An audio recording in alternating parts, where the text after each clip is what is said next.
Hey, Beast Game Podcast, and the Hobbs and Shaw trailer came out. No one knew what this movie is going to be about, but it's the first spinoff of the Fast and the Furious universe, or maybe second if you consider Tokyo Drift. But what do people think of the trailer? Their personalities don't bounce off each other, let's say like Martin and Will Smith does. It doesn't complement at all. So watching this, I'm just like, yeah, okay, this is just going to be a generic action flick with two big name stars. Well, considering The Rock is in a Elba. lot of action movies that are just not good or just dumb action movies, right up his alley. Was he the highest paid actor in Hollywood? Yeah. If I remember right. Yeah. $20 million a movie, some ridiculous number. And his company produces most of the stuff now, so. Is it his company? Yeah. Him and his ex-wife and her new husband have a production company, so they're involved with all of them. Wow, that's like all these different. movies that come out, you see him, they usually have their hands in it somewhere. Wow, okay. For him, everything is an investment because he's going to make a ton of money off of it. And at this point, Fast and Furious makes $1 billion every time it comes out, so logically, you would put out. I think their chemistry worked on the last Fast and Furious 8 when they were in prison. That whole scene was entertaining, but I don't know. It wasn't the main thing. It wasn't the main thing, but that one segment where they were locked up together, that part was entertaining. The question that I would have is, how is that going to translate into a full movie? For what, 2 hours more than likely? Ugh. Yeah. And then if you go see this, throw logic out the window because it's not going to work. It's not going to apply. You already saw in the trailer, the guy's literally flying through the air while the other one's on the elevator, flashing symbols at each other. Intellect we're going to deal with. Well, just get it out the way now. What I thought about that part of the trailer where they just jumping out of the building was Ghost Protocol, but yeah, yes, it was. Tom Cruise did that for real. Right. And you guys are doing it for CG. It's like, oh man, they just turned Idris Elba straight up into a super villain. And that's the one part that I didn't know it was going to be this.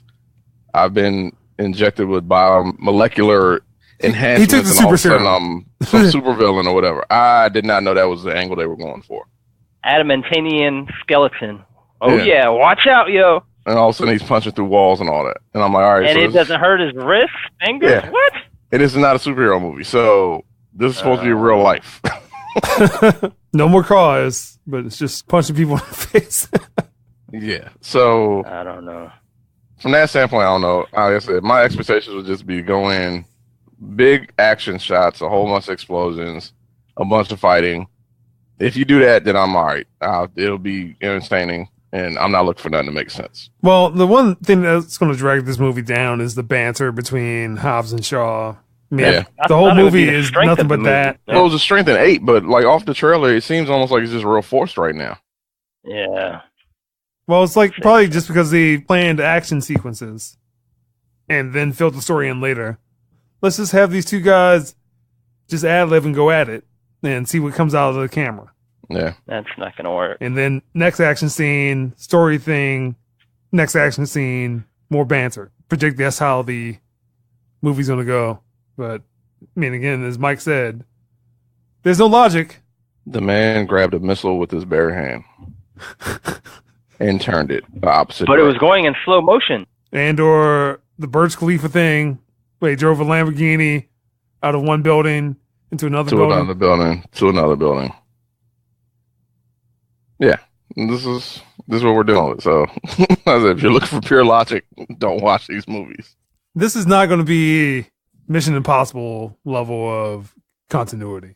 That, hey, well, we can come up with anything and it'll be successful. So I predict that this movie makes money, but it's not going to be well reviewed. No, but at least the key with Mission Impossible, like you said, we at least know Tom Cruise did the stunt, so you know it's like real. Man, dude hung off a plane. He did a halo jump. For real, hung off a plane. You can go back and watch the behind the scenes, and you can see him put some contacts in. And not only did it once, he did it multiple times because he felt the shot wasn't right. And he also literally jumped from 35,000 feet skydiving and did it multiple times. I also think he did some of the stunts on the Mummy as well. Yeah, he did. Yeah. The dude's crazy. He learned how to fly a helicopter to do that whole scene in Mission Impossible. So when they announced that they're doing 2 more, I have no problem with that. I'm sorry, because I'm reeled in at this point. Because every time they come with something new, I'm like, really? This dude didn't just do this? Yeah, he did.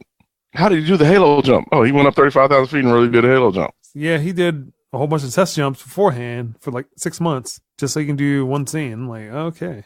Then we did it again. He broke his foot jumping from a building because he's just crazy. All right, that's it.